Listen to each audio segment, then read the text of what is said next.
बढ़ाते हैं और जैसे कि शुरुआत में आपसे मैंने कहा कि हम रोज़ाना एक कॉर्पोरेट्स के साथ बैठते हैं इस शो में, तो आज हम टिप्स इंडस्ट्रीज़ के मैनेजमेंट से बातचीत करने वाले हैं। अमेरिकी राष्ट्रपति डोनाल्ड ट्रंप ने अमेरिका से बाहर बनने वाली फिल्मों पर 100% टैरिफ लगाने की बात कह दी। अब इससे बॉलीवुड पर कितना असर होगा, क्योंकि अमेरिका में बॉलीवुड की फिल्में खासकर वहाँ रहने वाले भारतीय मूल के लोगों के लिए काफ़ी मायने रखती हैं। अब इन तमाम मुद्दों पर चर्चा करने के लिए हमारे साथ जुड़ गए हैं टिप्स इंडस्ट्रीज़ के CMD कुमार तुरानी। तुरानी साहब, आपका बहुत बहुत स्वागत है इस खास पेशकश में। सबसे पहले तो आपका रिएक्शन इस खबर को लेकर। बहुत सारी फिल्में हैं जो यूएस के बाहर बनती हैं, अलग अलग लोकेशंस को एक्सप्लोर किया जाता है।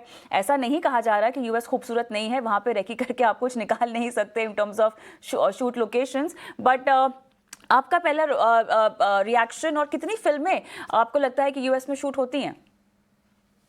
नमस्ते आपके व्यूअर्स को। मेरे ख्याल से यूएस में कम शूटिंग होती है पिक्चर्स की, क्योंकि यूएस बहुत दूर है।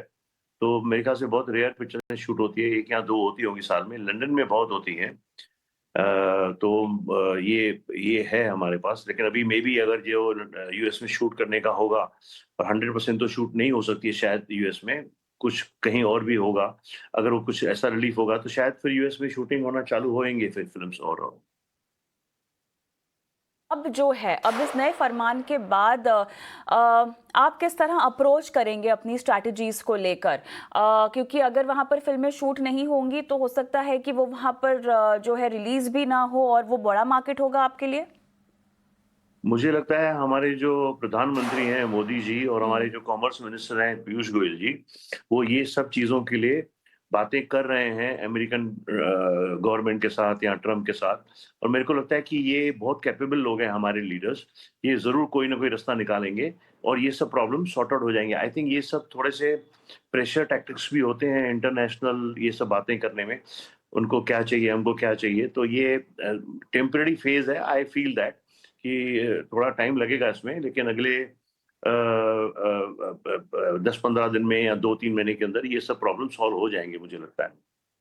मेरे ख्याल से आप बहुत ज़्यादा ऑप्टिमिस्टिक साउंड कर रहे हैं और अच्छा लगा ये सुनकर सर। लेकिन जस्ट फॉर आवर अंडरस्टैंडिंग, हमें समझना है बिजनेस कैसे प्ले आउट होता है। तो अगर पूरे बॉक्स ऑफिस का कंट्रीब्यूशन ओवरसीज और यूएस के बाजारों से हम समझना चाहें तो कितना होता है, और अगर किसी भी सिनेरियो में इम्पैक्ट पड़ता है तो कितना पड़ता हुआ देखेंगे? देखिए, मैं आपको एक बात बताता हूँ, जो हम फ़िल्म इंडस्ट्री वाले हैं ना, लास्ट 40-50 ईयर से कुछ न कुछ हमेशा नई चीज़ें आती रहती हैं और हमें थोड़ा तकलीफ देती रहती हैं, बट हम स्टिल सर्वाइव करते हैं। जैसे मैं आपको एक और बात बताऊँ कि जैसे हमारी ओटीटी बिज़नेस है, सैटेलाइट है, उसमें चैलेंजेस हैं। आजकल नई फ़िल्में बिकती हैं, प्लस म्यूज़िक में भी थोड़े चैलेंजेस हैं। और अभी ये जो नया प्रॉब्लम आया है, तो मुझे लगता है कि इसका ज़रूर एक इम्पैक्ट होगा, ऐसा नहीं कि नहीं इम्पैक्ट होगा। बट अल्टीमेटली इम्पैक्ट है ना, देखिए एक्टर्स पे होगा, डायरेक्टर्स पे होगा, क्योंकि व्हाटएवर अर्निंग एज़ अ फी या एज़ अ प्रॉफिट शेयरिंग जो हम इनके साथ, जो क्रिएटिव लोगों के साथ शेयर करते हैं, अराउंड 70-80% तो ये ले जाते हैं। तो वो उसमें उसमें वो उनका उनका प्राइस थोड़ा कम हो जाएगा, सब लोगों के ऊपर इक्वल प्रेशर होगा। प्लस ये अगर 100% 1 मिनट के लिए मान लीजिए आ जाता है, तो थोड़ा जो व्यूअर है वो थोड़ा पैसा भरेगा, थोड़ा कॉम्पेंसेशन एग्ज़िबिटर करेगा, थोड़ा प्रोड्यूसर करेगा, तो ये डिवाइड हो जाएगा चेन में। और अगर एक्टर भी थोड़े रीज़नेबल हो गए, डायरेक्टर रीज़नेबल हो गए, तो मेरे ख्याल से फिर वो ये इम्पैक्ट सँभाला जा सकता है। ऐसा नहीं है कि हम कोई बिज़नेस बंद करके भाग जाएँगे, नहीं, ठीक है, होगा, ऐसे चैलेंजेस आते हैं लाइफ़ में, वी विल मैनेज, कुछ ना कुछ रास्ते निकलेंगे। चलिए, लेकिन फिर भी सर एक बार इन टर्म्स ऑफ परसेंटेज आप कंट्रीब्यूशन हमें बता देंगे तो वो आंकड़ा हमारे पास रहेगा। क्या परसेंट में, नहीं मैं कैसा ओवरऑल परसेंट? बॉक्स ऑफिस में जब जब जब डिस्ट्रीब्यूटर के लिहाज से हम देखें, ओवरऑल कंट्रीब्यूशन ओवरसीज का और यूएस के बाजारों से कितना होता हुआ हम देखते हैं जब कोई फिल्म बनाता है तो, रिलीज करता है तो? यूएस का मुझे ख्याल से जो ओवरसीज में जितनी भी कंट्रीब्यूशन होती है, 40-50% यूएस से आती है अमाउंट हमें। तो वो इम्पैक्ट तो है, ऐसा नहीं कि इम्पैक्ट नहीं है। अगर एक पिक्चर ने अगर वहाँ से अगर हमें 10 करोड़ रुपए दिए हैं और अगर उसमें 100% टैक्स है, तो शायद 5 करोड़ रुपया हो जाएगा। लेकिन मैं वही समझा रहा था आपको, ये जो 5 करोड़ का जो इम्पैक्ट है, वो हो जाएगा, तो व्यूअर समझिए 1.5 करोड़ रुपया व्यूअर भर देगा, बाकी 3.5 में थोड़ा थिएटर वाला 1.5 करोड़ रुपया ले लेगा हिट, प्रोड्यूसर को 2 करोड़ का हिट आ जाएगा, जहाँ 10 आना चाहिए था वहाँ पर 8 आएगा, तो ये होगा। नहीं सर, अब यहाँ पर डिजिटली मूवीज को दिखाना, ओटीटी बेस्ड मूवी को दिखाना, आपको लगता है कि भरपाई कर पाएगा, ऐसा गैप फिल हो पाएगा? अगर मान लीजिए किसी भी कारणवश ये अप्रूव नहीं होता है और बात नहीं बन पाई, इम्पैक्ट की भरपाई कैसे होगी? किस किस तरह के नए एवेन्यूज को एक्सप्लोर किया जाएगा? हम देख रहे हैं डिजिटल राइट्स भी यहाँ पर बहुत ज़्यादा एक नया एवेन्यू बन गया है प्रोड्यूसर्स के लिए। ये इस पर आप कितना बैंक करेंगे इस डेवलपमेंट के बाद? नहीं, डिजिटल राइट्स वाले भी, उनको भी पिक्चरें उन्होंने भी कम लेना चालू किया है, उनको भी कम चाहिए। हम ज़्यादा, फिर हमको लगेगा कि हम ऐसी स्टोरीज बनाएं या ऐसी फिल्में बनाएं जो इंडियन ऑडियंस के लिए, जो इंडिया में ऑडियंस बैठी है उसके लिए हो। और हमारा, अगर समझो एक मिनट के लिए मान लीजिए कि अगर 200 करोड़ रुपए अगर किसी भी बड़ी पिक्चर का बिजनेस इंडिया में होता है और इंटरनेशनल 100 करोड़ होता है, तो हमें ऐसी पिक्चरों पे फोकस करना पड़ेगा कि चलो इंटरनेशनल पे डिपेंडेंस 50 करोड़ हो, 250 करोड़ इंडिया में करे। तो हमें थोड़ा सा क्रिएटिवली भी मेहनत करनी पड़ेगी, जो कि मेरे ख्याल से इंडस्ट्री टाइम टू टाइम करती है, तो वो भी होगा। प्लस मैंने जैसे आपको समझाया कि ये जो टैक्स है वो तीन हिस्सों में बढ़ जाएगा, तो वो भी और डाइजेस्ट हो जाएगा।